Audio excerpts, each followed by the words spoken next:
Kapapasok lang po ng balitang ito, ititigil muna ng Department of Transportation ang pagpapatupad sa Anti-Distracted Driving Act. Batas na po yan. Kasunod yan ng mga puna ng mga mambabatas. Nakatutok si Steve Gailisan. Mismong mga mambabatas na lumikha ng Anti-Distracted Driving Act o ADA na ang nagsabi, kalituhan lang daw ang idinulot ng implementasyon nito simula noong May 18. Kaya ang rekomendasyon ng House Committee on Transportation, kung hindi lang din malilinaw sa taong bayan kung ano talaga ang bawal at hindi, itigil muna ng Land Transportation Office at ng LTFRB ang panguhuli. Sir, yung mga ganito hindi kailangan ng TRO or anything na... Who will issue a TRO for that kung para naman sa public ito?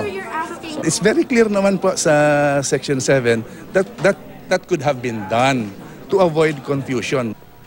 Sa pahayag ng LTFRB, kinikilala raw nila ang puna ng mga may akda ng batas kaya hindi na raw muna sila manghuhuli at itutuon na raw muna ang pansin sa information dissemination.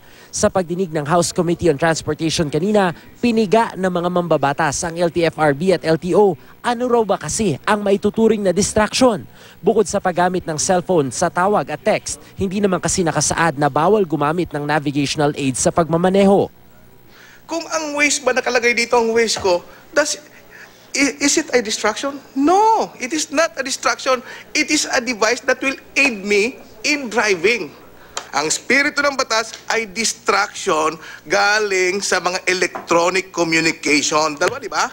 Mobile phones and other electronic communication system. Dalawa lang yan. Sabi ng mga kongresista, ang kalituhan bunga ng kakulangan ng impormasyon. Sa Section 7 kasi ng naturang batas, kinakailangan magsagawa ng massive nationwide information campaign ang DOTR at LTO katuwang iba't ibang ahensya ng gobyerno sa loob ng 6 na buwan mula nang maging epektibo ang batas. During the retraining, refresher courses for law enforcement and deputized agents, we conducted an information and awareness campaign for these enforcers. Except that publicly, we did not do this. Sa media naman isinisisi ng LTO at LTFRB ang pagkakasama ng iba pang gamit tulad ng rosaryo, stuffed toy at iba pang display sa dashboard sa mga ipinagbabawal. Kung tutuusin, hindi raw ito saklaw ng ADA kundi ng DOTC Joint Administrative Order 01-2014. Tinanong ho kami ng media at lumabas na ho doon sa social network, paano ho kung distracting ito, cellphone, nakalagay ho doon using, paano po yung pinicturean nila ang mga jeepney na ang daming mga signboard sa harapan, may mga kurtina. So sabi ko, sandali, let me ask LTO. Saan ba nahuhulog ng lahat na ito? Sabi nila, it's under JAW. Pero puna ng ilang kongresista, mali pa rin ang interpretasyon ng LTO at LTFRB sa probisyon ng JAW. Sa ganito, sa title ng provision na ito, contemplated ba dito yung mga bagay tulad ng stuffed toy, rosaryo, or other gadgets?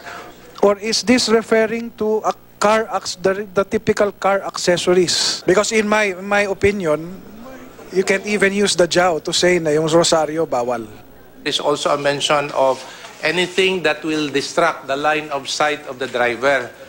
So because of that, it was also picked up by media in addressing what may be acceptable gadgets that will not distract the line of sight of the driver. Steve Dailisa, Nakatutok, 24 Oras.